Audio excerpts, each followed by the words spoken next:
السلام عليكم ورحمة الله وبركاته.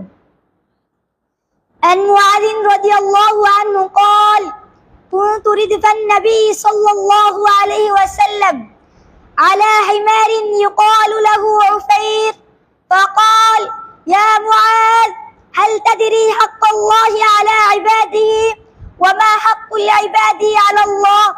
قلت: الله ورسوله أعلم. قال: فإن حق الله على العباد أن يعبدوه ولا يشركوا به شيئا، وحق العباد على الله أن لا يعذب من لا يشرك به شيئا.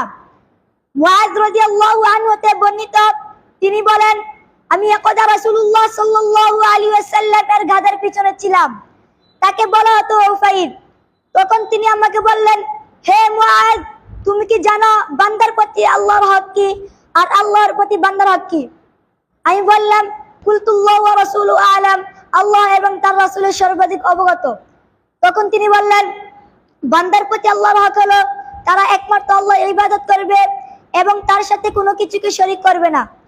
আর আল্লাহর প্রতি বান্দার হক হলো যে বান্দা আল্লাহর সাথে শরীক করবে না তিনি তাকে শাস্তি দিবেন না। বুখারী হাদিস 2856। আসসালামু আলাইকুম ওয়া রাহমাতুল্লাহি ওয়া বারাকাতুহু।